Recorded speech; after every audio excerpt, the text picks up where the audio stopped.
साहब, आज ये कौमी असम्बली में ये सवालात उठे हैं तो ये बहुत मुनासिब होता है, ये सवाल उसी दिन उठ जाता है जिस दिन ब्रीफिंग में अगर काबिल एतराज़ बात थी तो उसी ब्रीफिंग के अंदर उठा लिया जाता।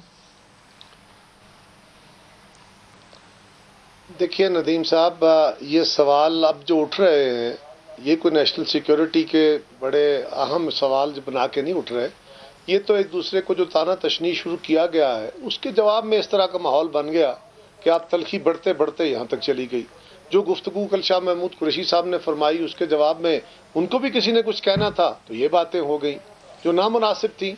लेकिन मेरी गुजारिश ये है कि वहाँ पे आप कौमी मसलहत को भी देखते हैं और ये बात बड़ी अजीब सी है कि आपकी सरहदों पे हमला होने वाला था। क्यों? क्या पाकिस्तान एग्रेसर था? क्या पाकिस्तान ने जाके हिंदुस्तान के अंदर कोई बमशेल किए थे? पाकिस्तान की टेरिटरी पे आके हमला किया था? बड़ा आला काम किया हमारी एयरफोर्स ने, उनका जहाज़ गिरा दिया और दूसरे जहाज़ के बारे में भी हमारा क्लेम था कि वो हिंदुस्तान में जाके गिर गया। लेकिन उनका पाकिस्तान के इतना अंदर आके हमला कर लेना भी एक सवालिया निशान था। तो ये उस वक्त भी बातें हुई, लेकिन ये बड़ी कामयाबी थी और हिंदुस्तान एग्रेसर था।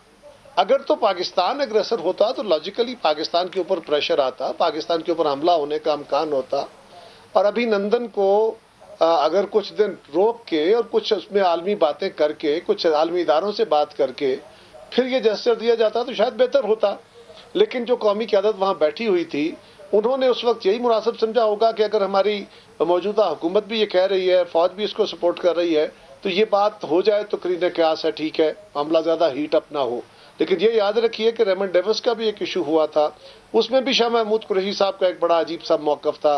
उस वक्त भी बड़े अजीब से हेस्ट के इशूज़ थे, लेकिन अमरीकियों को भी इंतज़ार कराया गया था और प्रोसेसेस पूरे किए गए थे। भले उसको भी कौमी तौर पर पसंद नहीं किया गया था, लेकिन उस वक्त तो शाह महमूद साहब इसको अपोज नहीं थे कर रहे। रेमंड डेविस वाले मामले के अंदर क्या सपोर्ट कर रहे थे कि जल्दी से छोड़ दें या अपोज कर रहे थे?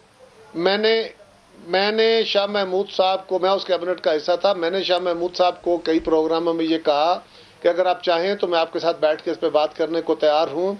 आपने वजारत छोड़ी थी कि मुझे वजीर खारजा रहने दिया जाए, आपको वाटर एंड पावर की वजारत दी जा रही थी, वो आपने नहीं ली, अब आपकी मर्जी थी। उसके बाद आपने उस वजारत के ना मिलने तक जरदारी साहब भी बहुत अच्छे थे, गिलानी साहब भी बहुत अच्छे थे, पीपल्स पार्टी भी अच्छी थी, लेकिन एक वजारत की तब्दीली के सबब वो फिर नाराज होकर चले गए और पीटीआई में चले गए। इस पे कभी उनका दिल हुआ? क्या रेमंड डेविस को अमेरिका के हवाले करने को शाह महमूद सपोर्ट कर रहे थे या अपोज कर रहे थे ऑन रिकॉर्ड?